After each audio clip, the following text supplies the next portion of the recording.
Hey guys, I wanted to do a really quick spoiler-free review of extremely wicked, shockingly evil, and vile. It's the Ted Bundy story. It just came on my Netflix last night. I turned on my Netflix, was ready to look for something new, and that's what they were featuring, and so naturally I had to give it a go. I didn't know the angle that they were going to take when they were sort of giving his story, and I thought it was going to be the violent perspective from Ted's story. I thought we were going to see him in his act follow his course over the many years that he sort of did his serial killer ways, and it ended up being a different angle. This story was coming in from his girlfriend's perspective, Elizabeth, the woman that he was sort of dating when he got caught, and it was a romanticized version of Ted Bundy, and I did not expect that at all. I thought this was going to be a highly graphic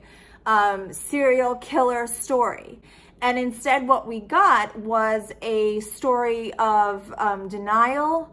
It was his years in jail, his months in jail during trial, and then how this affected his girlfriend Elizabeth, and that was sort of the angle that the whole story took. At the end of the day, the story was told from a third angle. It was told from Elizabeth's angle, the girlfriend.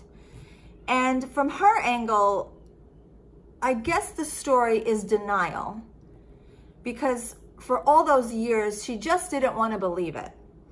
And then I guess if you think of that angle, there was probably many people in his life that didn't want to believe it. His mother didn't want to believe it. His family, friends didn't want to believe it. There was so many people in his life that probably did not want to believe it.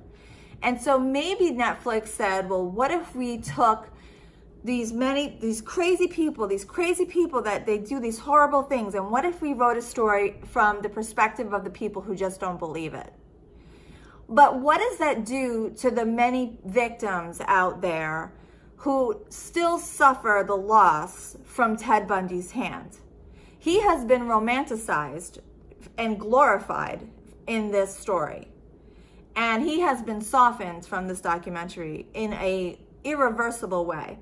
And I understand that at the end, he still gets the death penalty. So we still register that he confesses, because in real life, he confesses.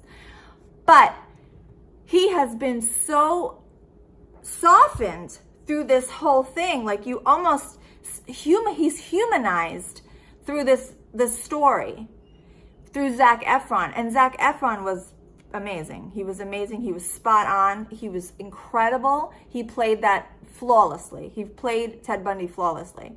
But it makes me wonder, why do this? Like, I understand that Hollywood is many things and they could do many things, but there's a lot of power when it comes to production. And when you do something like this, it can really shift a mind.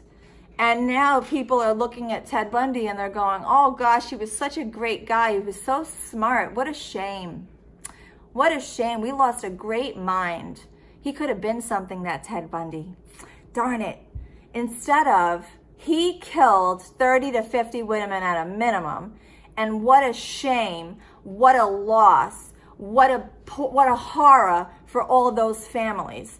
Now we're mourning the loss of what Ted Bundy could have been, instead of mourning the loss of lives that Ted Bundy took. And it's all because of the angle that they decided to take from this story. And that's where the power of cinema comes in. That's the angle they took. They took a very interesting spin, and that's what chances are all about. But I just don't understand why. I know you're trying to get ratings and you're trying to do things different, but what about the people who have died and the people who are still mourning those losses? Where's the sorrow and the darn it if onlys for those people? Where's the story about those people? Because if you have the power, then let's put the power back in the victim's hands. I don't want to say, darn it, I wish Ted Bundy was a great lawyer. Because I don't give a crap about Ted Bundy being a lawyer. I don't want to glorify Ted Bundy as being a great mind loss.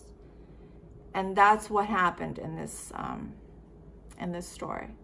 So that's my take. I mean, I do think it was a great story, and if it was a fake story, I would have loved it. But those people really died. So you gotta just really remember that. And that's my take.